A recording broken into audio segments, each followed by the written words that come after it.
Hollywood हंगामा exceptional पेश करता है फ्यूरियोसा मैड मैक्स सागा।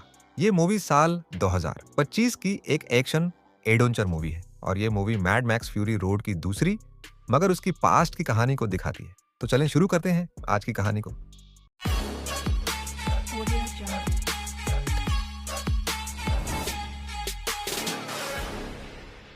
तौजीसा के हम जानते हैं कि जब रेडिएशन के फैलने से सारी दुनिया तबाह हो चुकी थी और बचे कुचे इंसान अब रेगिस्तानों रह रहे होते हैं, लेकिन ऑस्ट्रेलिया के रेगिस्तान में एक जगह अभी भी हरियाली है जिसे ग्रीनलैंड कहा जाता है। यहाँ लोगों के पास पीने के लिए साफ पानी और खाना है।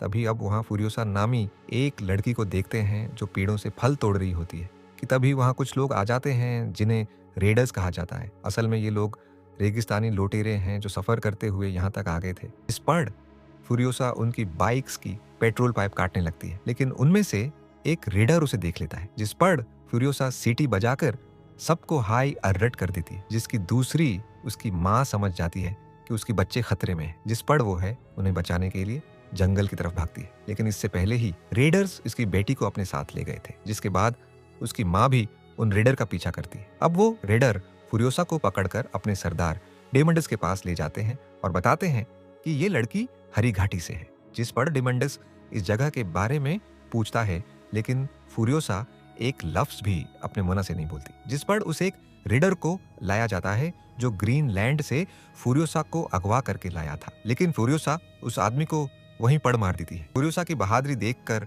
डेमंडस उसे अपने पास रख लेता है और कहता है कल सुबह होते ही हम उन निशानों को पीछा करेंगे और उस जगह को ढूंढ निकालेंगे जहां से ये लड़की आई है। वहीं फ्यूरियोसा की माँ भी पीछा करते हुए डेमंडस के अड्डे पर पहुंच जाती है और डेमंडस के आदमियों को मारकर फ्यूरियोसा को लेकर वहां से भागने लगती है। लेकिन डेमंडस और उसके आदमी उनको पकड़ लेते हैं और फिर ये लोग फ्यूरियोसा की माँ को एक दरख्त के साथ बांधकर जिंदा जलाकर मार डालते हैं और फ्यूरियोसा को कैदी बना लिया जाता है उस उम्मीद पड़ के एक दिन ये लड़की उस हरी घाटी का पता बता देगी। अब फ्यूरियोसा की मुलाकात एक नजूमी से होती है जो सितारों को देखकर रास्ता बताता था। फ्यूरियोसा अपने हाथ पर एक नक्शा बनाती है जो शायद उसके घर का था। अब एक दिन जब डेमंडस खाने की तलाश में भटक रहा था तो भी रास्ते में वो एक जंगबाज को बंधा हुआ पाता है जो बताता है मैं वेस्टलैंड से आया हूँ, जहाँ खाना पानी और डीजल की कोई कमी नहीं है।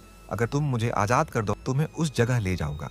जिसके बाद डेमंडस उसे भी अपने साथ शामिल कर लेता है और अब उसकी पूरी फौज उस किले पर कब्जा करने पहुंच जाती है। लेकिन वहां पहुंचते ही डेमंडस की फौज का सामना एक ऐसे जंगबाजों से होता है जो कि अपने सरदार इमोटन के एक इशारे पर खुद को कुर्बान कर देते हैं। इसीलिए डेमंडस की पूरी फौज दुम दबाकर भाग जाती है। लेकिन तभी अगली सुबह उन्हें टैंकर नजर आता है जो वेस्टलैंड के लिए खाना पानी और डीजल सप्लाई करता है। लेकिन इस बार डेमंडस उस टैंकर को रास्ते में ही लूट लेता है और अब उस टैंकर के जरिए वो उस किला पर कब्जा करने के लिए प्लान बनाते हैं, जिसमें उसके कुछ आदमी टैंकर के अंदर घुस जाते हैं और उस टैंकर के साथ वो डीजलगढ़ में घुस जाते हैं और वो सभी गार्ड्स को मारकर डीजलगढ़ पर कब्जा कर लेते हैं और डीजलगढ़ के सरदार को कैदी बनाकर इमोटन के पास ले आते हैं और डेल करता है कि अब वो खुद इमोटन को डीजल बेचे, गाजवाब में खाना पानी उसे दोगुना देना होगा। लेकिन जब डेमंडस की बात नहीं मानी जाती तब वह डीजलगढ़ के सरदार को वही मार देता है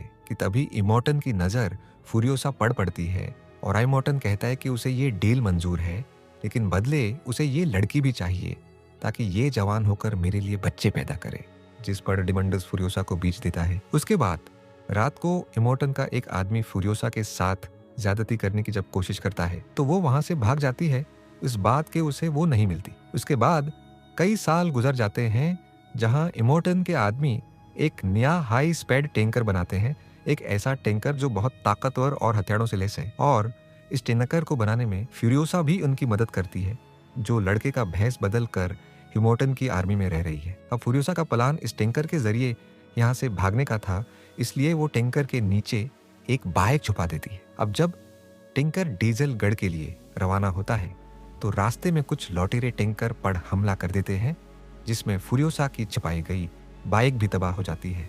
अब काफी लंबे एक्शन के बाद फ्यूरियोसा और टैंकर का ड्राइवर सभी राइडर को खत्म कर देते हैं और ड्राइवर जैक उससे बहुत मुतासिर है होता है और वो फ्यूरियोसा को अपने साथ शामिल कर लेता है और वो फ्यूरियोसा को एक बंदूक भी गिफ्ट करता है और कहता है कि तुम जहाँ भी जाना चाहो जा सकती हो, तुम अब आज़ाद हो और मैं तुम्हारी मदद करूंगा। इसके बाद ये लोग डेजलगढ़ जब पहुंचते हैं तो डिमेंडस के आदमी टेक्नर पर हमला कर देते हैं और सारा खाना पानी लूट लेते हैं।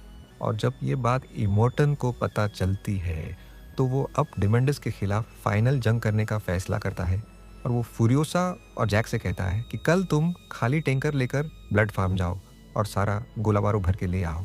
और शाम होते हैं वो लोग निकल पड़ते हैं, लेकिन रास्ते में जैक एक गाड़ी में खाना पानी लॉड करवाकर फ्यूरियोसा को दे देता है और कहता है कि तुम जहां भी जाना चाहती हो जा सकती हो। और खुद जैक डेजलगढ़ में दाखिल हो जाता है जहां पर डिमेंडस के राइडर जैक पर हमला कर देते हैं। ये देखकर फ्यूरियोसा भी मदद करने के लिए वापस आ जाती है और डिमेंडस के काफी आदमियों को मारने काटने के बाद ये लोग यहाँ से भाग जाते हैं। लेकिन डिमेंडस उनका पीछा करते हुए वो दोनों को पकड़ लेता है और जैक को मार देता है।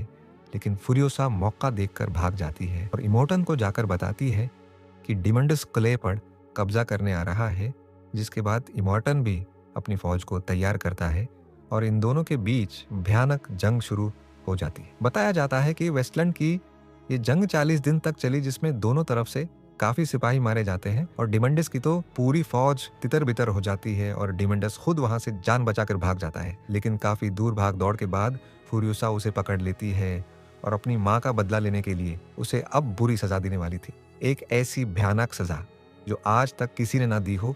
और उसी के साथ ये मूवी यहीं पर खत्म हो जाती है। तो ये थी फ्यूरियोसा की कहानी। और अब फ्यूरियोसा और इमोर्टन की जंग और वेस्टलैंड की आज़ादी को देखने के लिए नीचे डिस्क्रिप्शन में जाएं।